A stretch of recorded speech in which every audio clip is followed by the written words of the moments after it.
Warahmatullahi wabarakatuh. Perkenalkan, nama saya Dwi Lutfiani dengan NIM 2023344025.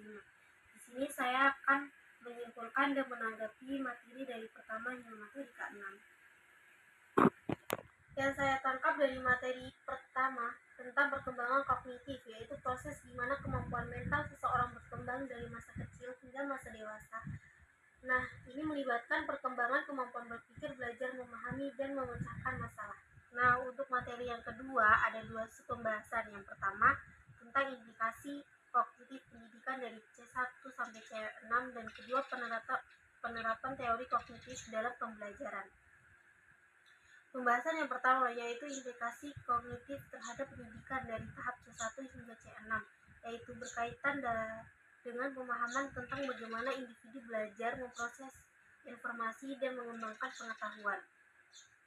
Dan pembahasan yang kedua tentang penerapan teori kognitif dalam pembelajaran.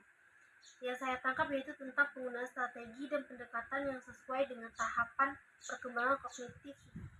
Nah, selanjutnya yaitu materi ketiga tentang perkembangan efektif, yang dapat saya simpulkan tentang proses di mana individu meningkatkan kemampuan mereka untuk berfungsi secara optimal dalam berbagai aspek kehidupan mereka. Ini biasa melibatkan pertumbuhan personal, sosial, emosional, dan profesional yang dapat dicapai melalui pembelajaran, pengalaman, dan refleksi.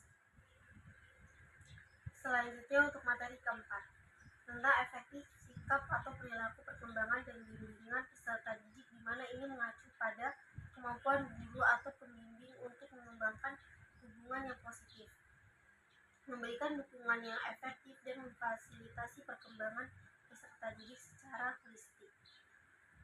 Nah, dengan memperhatikan faktor-faktor tersebut, guru atau pembimbing dapat membantu peserta didik mencapai potensi penuh mereka dalam aspek-aspek perkembangan yang beragam. Berikutnya yaitu materi kelima, perkembangan psikomotorik, yaitu proses di mana individu mengembangkan keterampilan motorik mereka, termasuk pengendalian gerakan tubuh, koordinasi, dan keterampilan manipulatif. Perkembangan psikomotorik sangat dipengaruhi oleh faktor genetik, lingkungan, dan latihan. Nah, penting bagi anak-anak untuk memiliki kesempatan untuk bereksplorasi dan berlatih keterampilan motorik mereka melalui berbagai kegiatan fisik dan manipulatif. Nah, untuk terakhir materi ke-6 mengenai tahapan psikomotorik pada anak disebutkan dalam P1 hingga P5. P1 usia 0 sampai 6 bulan mulai mengembangkan motorik kasar seperti menggerakkan kaki dan tangan. P2 usia 6 sampai 12 bulan bayi mulai mengembangkan keterampilan motorik halus seperti meraih objek yang dengan jari-jari. P3 usia 12 sampai 18 bulan. Di tahap ini anak-anak mulai memperbaiki keterampilan motorik kasar mereka seperti berjalan tanpa bantuan, naik turun tangga dengan bantuan, melempar atau menendang bola. P4 usia 18 bulan hingga 3 tahun. Keterampilan motorik halus semakin berkembang, memungkinkan anak-anak untuk melakukan tugas-tugas seperti memegang pensil, menggambar lingkaran sederhana.